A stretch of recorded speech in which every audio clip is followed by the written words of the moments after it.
Good evening. I'm Lidia Curanaj in for Greg Kelly. As I watched my daughter in her Halloween parade at school today, a thought struck me. Yes, as I watched cute little kids in their costumes, this thought beamed straight into my head. Joe must go. I mean, did you see him last night as he gave out Halloween candy at the White House? I mean, look at this. He could barely do it. He even drops the candy. Look at that. Drops the candy. His hand is shaking. I mean, I'm not a doctor, but look at this. His hand is shaking pretty visibly. This is not normal.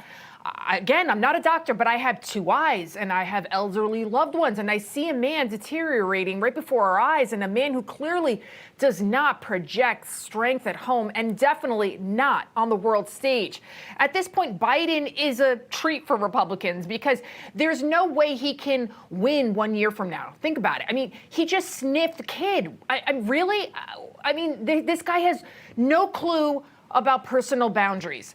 And I'm now wondering if Democrats are tricking us and planning to replace him with shadow campaigner, a.k.a. used car salesman, slick Governor Gavin Newsom right there. Again, I'm not a doctor, but something is really wrong with Joe Biden. The way he walks is stiff. He can't walk up a flight of stairs. The confusion.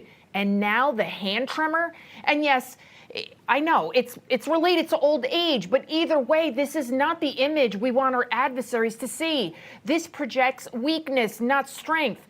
Dr. Jill Biden, I know you're not a real doctor either, but come on. Enough is enough. Tell your husband, for the good of this nation and for his own sake, give it up already. He can't win, especially with his base now turning on him. Muslim and Arab voters, many of whom traditionally voted Democrat, say they're now not going to vote for him because Biden hasn't gone far left enough to appease them during the Israeli war on Hamas. And back in June, 72% of American Jewish voters preferred Biden over Trump, 72%. But now Jewish leaders are writing op-eds like this one with the headline, "Donald Trump never let us down." And you know what? That writer is right. Because from day one, Trump has been a strong supporter of Jews and Israel. Take a listen to what he said back in 2019. Omar is a disaster for Jewish people. I can't imagine if she has any Jewish people in her district that they could possibly vote for. 5 years ago, the concept of even talking about this, even 3 years ago, of cutting off aid to Israel because of two people that hate Israel and hate Jewish people.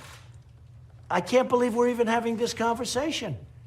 Where has the Democratic Party gone? Where have they gone where they're defending these two people over the state of Israel? And I think any Jewish people that vote for a Democrat, I think it shows either a total lack of knowledge or great disloyalty. Once again, Trump was right. He's been right on a lot of things, right? I mean, the economy, maintaining our status as energy independent, and how to maintain stability in the world by displaying Reagan-esque peace through strength. Deterrence means simply this: making sure any adversary who thinks about attacking the United States or our allies or our vital interests concludes that the risks to him outweigh any potential gains. Once he understands that, he won't attack. We maintain the peace through our strength. Weakness only invites aggression. That was Reagan in 1983, yet his words still powerful and meaningful for today. Think about it. Under Biden, we have no strength and we have no peace.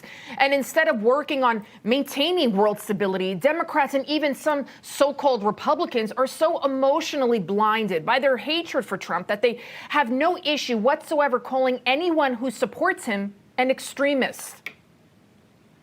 MAGA Republicans present a, quote, extremist threat to our democracy. The existential threat that Trump's MAGA movement poses to American democracy. Donald Trump and the MAGA movement pose a direct threat to American democracy. This MAGA threat is a threat to the brick and mortar of our democratic institutions.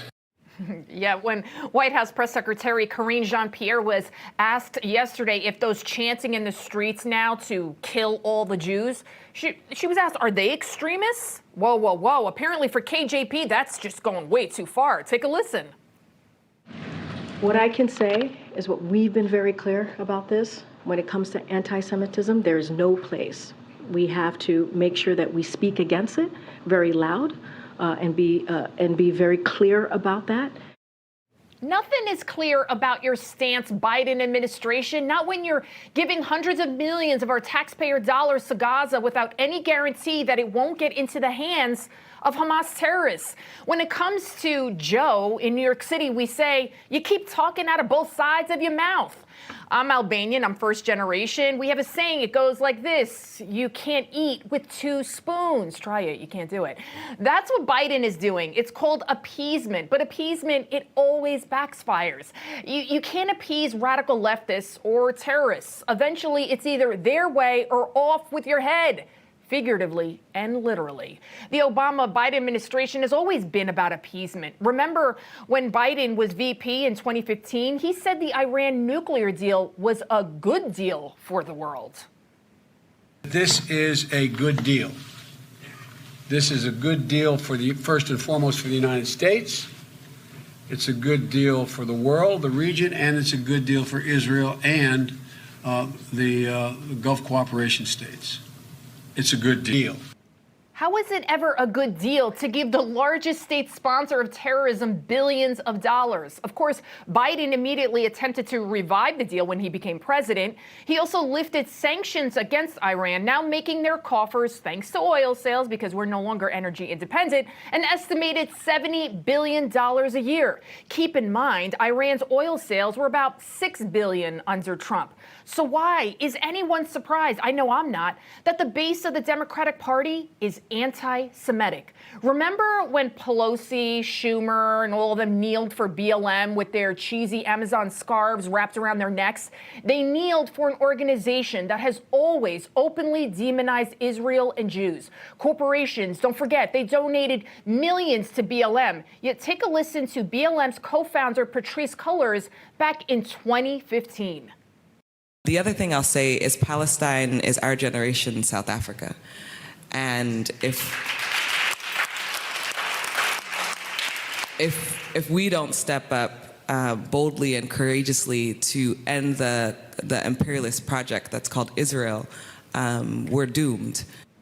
BLM and anti-Semitics, they go hand in hand. By the way, Patrisse Cullors, she has since retired from BLM after she was busted buying large mansions with the billions raised. Perhaps BLM should stand for buys large mansions instead.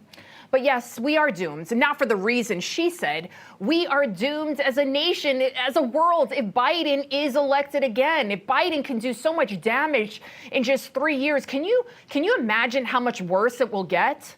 And that's one scary thought for you on this Halloween.